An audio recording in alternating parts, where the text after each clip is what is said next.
ነገር ዴብና ባቡሬ በፖሊስ ተይዘው እስር ቤት ወረዱ። ዛሬ ትልቅ ፕሮግራም ነበረ ለለሊ ቀለበት ሊደረግላት። ምን ዋጋ አለው? በጣም ያሳዝናል። ባቡሬ በጣም ተናዷል። እንዲሁም ዴብ እንግዲህ ሰርፕራይዝ ልትደረግ የነበረችው ለሊ እንግዲህ በጣም ያሳዝናል። አንዳንድ ሰው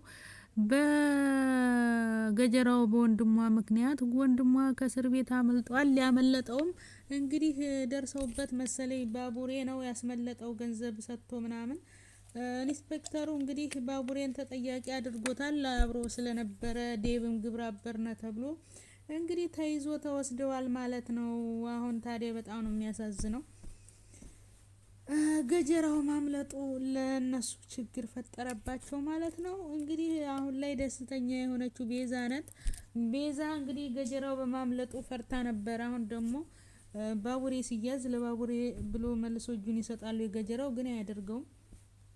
ምክንያቱም እንዳለ ወንጀሎቹን ሁሉ በሙሉ በገጀራው አላካ ስለወጣች ቤዛ አሁን ላይ ገጀራው ሲፈታ ቤዛ በጣም ፈርታለች። ይገለኛል ብላ ክፉና ጨካኝ እንደሆነም ስለምታቅ እና ግን ቤዛን አንጀት ቢያረሰው ደግ ያረጋታል። ቤዛ ሁሌ ተንኮልና ክፋት፣ ሌብነት እውነት ቤዛ መቀጣት አለባት ብዬ ነው የማስበው እኔ በራሴ ማለት ነው። የሰራችው ሁሉ በሙሉ ገጀራው ላይ መላከክ የለበትም። እሱ ከሷ የባሰች ናት። ለማንኛውም ነገር በጣም ያስጠላል። ፕሮግራሙ መበላሸት አልነበረበትም።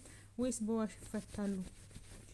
ዛሬ አደይ እንደ ዛሬ ደስ ብሏት አያውቅም። ምክንያቱም የለሊ ደስታ ማለት የኔ ነው፣ ጓደኛዬ ደስ ይላታል ብላ በጣም ደስ ብሏት ተገርማ ነበረ። ቀለበት ሊያረግላት እንደው ሲነግራትና በደስታ ነበረ እንውጣ ተባብለው የወጡት። ምን ዋጋ አለው? ያስጠላል። ሩታ ደግሞ እንግዲህ ዶክተሩ እየተጫወተባት ነው። ዶክተር አናዶኛል። እኔ ለምን አትሉ? እንዳፈቀረችው እያወቀ ዳይመንድም ነግሮታል፣ ፍቅርም ነግረዋለች። ግን እሱ እንደማያውቅ ሆኖ ሩታ ላይ ለምን አክታ ያረጋል? እንዳፈቀረች ግዴታ ባትነግረውም ሰምቷል። በሱ ፍቅር መድኃኒት መጠጣቷን። ለምንድነው? ዶክተር አይደል እንዴ? ሐኪም ማለት እኮ ይህቺ ልጅም ስትሞት ሌላውን እያከመ ዝም ብሎ ማየት አይደለም። አለማፍቀር መብቱ ነው። አለማግባት ተሷ ጋር ለመቀጠል መብቱ ነው። አንቺ እንደዚህ የምትቆኚው ለኔ መናገር አቅቶሽ ከብዶሽ ነው። በእኔ ፍቅር እንደሆነ ሰምቻለሁ፣ ግን የምትሄጂበት መንገድ ስህተት ነው። እኔ ላንቺ ስሜት የለኝም ሩታ፣ ተኔ የተሻለ ሰው ይገባሻል ብሎ እውነቱን ቢነግራት አሁን ተስፋ ለምንድነው የሚሰጣት? እንደማይወዳት ስሜት እንደሌለው እያወቀ ለምንድነው ተስፋ የሚሰጣት? እና እሷ እኮ ተስፋ ሲሰጣት ምናምን ነገር ሌላ ነገር የሚወዳት መስሏታል ማለት ነው። እና ሩታም ታስጠልያለሽ በዚህ ልክ ተማይፈልግሽ ጋር ይሄን ያህል መጋተት ለምንድነው የማትሰሚው? አይወድሽም፣ በቃ አርፈሽ ተቀመጭ። እሱም ስህተተኛ ነው፣ እሷም ስህተተኛ ነው። እሷ ባለጮኛ የሆነችውን አደይን ያሳድዳል። ልታገባ እንደው እያወቀ ሁሌም ቢሆን ተስፋ አይንርስር ራቅ ብሎታል ዴብ። ያቃል ዴብ ሁኔታው ስላላማረው ነው ተሷ ጋር እንዳላይ እሷ ጋር አንተ መኖር መጠበቅ አደይን አይገባህም። ምን ያለውላት ለሷ ያለው ትክክል ነው ዴብ። ምክንያቱም ሁኔታው የጓደኛው ሳይሆን እንደ ፍቅረኛ እንደሚወዳን ነው የሚያስብላት። እዛ ተቀምጦ እንኳን ስንቴ ነው ስለ አደይ ያወራው። እና ባቡሬ እንኳን ጠየቀው ዴብ በዛው እያለ አደይን ጠይቆታል። አደይ ደህና ነች? ያው ደህና ናት ብሎት ድጋሚ ባቡሬን መጠየቅ ይሄን ያህል እስከዚህ ድረስ ነው ለሷ ፍቅር ያለውና ስሜቱን ዶክተሩ መቆጣጠር አይችልም አይደለ? ታዲያ ለሩታ ሲሆንስ? ሩታ ሳታሳዝነው? እሷ የዋህ ሆነች። ሩታ የዋህ ነች። በነገራችን ላይ ግን የምታናድደኝ ከማይፈልጋት ጋር በግድ ፈልገኝ ማለቷ ያናድዳል። እሱም ጥፋተኛ ነው። እንደ ዶክተር የማይጠበቅ ነገር ነው ይሄን ማድረጉ። እና እኔ የምለው ነገር ድምጻችን ይሰማ። ዶክተር እንደማይፈልጋት ወይም እንደሚፈልጋት ቁርጡን ይንገራት። እንደዚህ ያጉል ተስፋ ይስጣት ለሩታ። ደግሞ ድጋሚ ራሷን እንዳታጠፋ ደግሞ።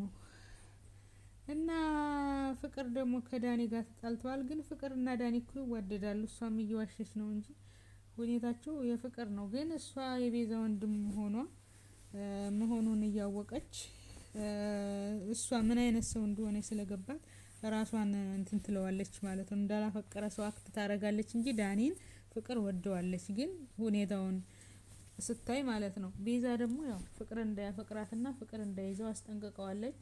ምክንያቱም ቤዛ የምትፈልገው ገንዘብና ገንዘብ፣ ፍቅር ገለመለ የመቻትም እየዘረፈች ገንዘብ ማከማቸት፣ ሰዎችን መበደል፣ ሰዎች ባዷቸውን ማስቀረት ነው። ወንድሟን በሷ ፈለግ እንዲከተል ነው እንጂ ፍቅር ኖሮ ሰው አፍቅሮ ከሰው ጋር አዝኖ ለሰው ተላምዶ እንዲኖር አትፈልግም ማለት ነው።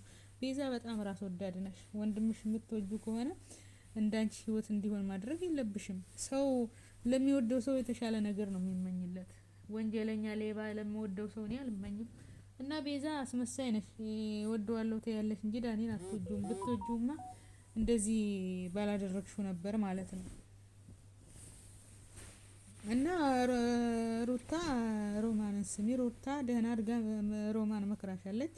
ስለዚህ እንደዚህ አትሁኝ። እሱ አልፈለገም ታይፈልግ እንደዚህ ተስፋ አትስጭራሽን። አንቺ በጣም ቆንጅዬና ብዙ ነገር ይጠብቅሻል። ግዴታ እሱን መለማመጥ አይጠበቅብሽም ብላታለች። ግን እሷ የምትሰማ ሴት አይደለችም ሮማን ማለት ነው። ሮማን ስነግራት ሩታ አታናጂን ማለት ነው። እና ለማንኛውም ጋይስ አሁን ዴብና ባቡሬ በፕሮግራሙ በዋስ ይፈታሉ ወይስ ፕሮግራሙ ሊቀር ነው? እንደዛ ለብሰው በቃ ፕሮግራሙ ተበላሸ። ባቡሬ ለፍቶ ለፍቶ ያሳዝናል። ደግሞ እንደገና ወሬው ከተሰማ በቃ ሰርፕራይዙም ተበላሸ። አንደኛ ቅምጥልም እየጠበቀች ነው። የቅምጥል እናትም ሁሉም ሰምተዋል። ስለዚህ አንድ ሰው ሳት ብሎ ካወራ ፕሮግራሙ የሌሊ ሰርፕራይዝ አይሆንም። ባቡሬ በጣም ነው የሚናደደው። እና አንዳንድ ክፉ ሰው ሲኖር አንዳንድ ክፉ ዘመድ እድሜ ለገጀረው ማለት ነው። እና ዘና የሚያደርጉን ኩኩና ዳይመንድ የድራማው ድምቀት። ወይኔ ግን እነሱም እኮ ይዋደዳሉ። ግን ተማምነው መቀባበል አይፈልጉም። እሷም እሱን እንደሚወዳት እሷም ማመን አይፈልጉም እንጂ ሁለቱም ይዋደዳሉ። እና ሳይገናኙ ሲውሉ ራሱ የት ሄደች? ወይ እሷ እሱን ትጠይቃለች ወይ እሱም እሷን። ዛሬ ተጎልታ ነበር የምትለው ድንጋይ ላይ ዛሬ የት ገባይ ብሎ ይጠይቃል። ስለ ሰው ለማይወደውን ሰው የማያስብለትን ሰው ሊያስብ አይችልም። ከነመፈጠራችን ነው የሚረሳው። አንድ ሰው የሚወደውን ሰው ነው በልቡ የሚያስበውና የት ወጣ የት ገባ ብሎ ለዛ ሰው የሚያስበው። ግን እነሱ ውስጣቸው ይተሳሰባሉ፣ ግን ሲገናኙ ይሰዳደባሉ ማለት ነው። እና ቀጣይ አብራችሁ እንድትሆኑልን እንላለን። በተረፈው ባይ ባይ። እኔ ኩኩሻ ደስ ትለኛለች ማለት ነው። ኪንጎ ደግሞ ቆፍጠን ብትልስ ምን አለ? ይሄን ያህል ወንድ ልጅ ሆኖ በስመ አብ። ኪንጎም ግን ቆፍጠን በል። ደግሞ ከዚህ ድራማ የምታስጠላኝ ሄሉ የምትባል ሴትዮ እያሳለፍኩ ነው የማየው ማለት ነው። ምንድነው እንደዚህ አይነት የሚያረጋት ማለት ነው? ምን ጉድ ነሽ? እና ለማንኛውም ባይ ባይ። ቀጣውን አብረን እናያለን።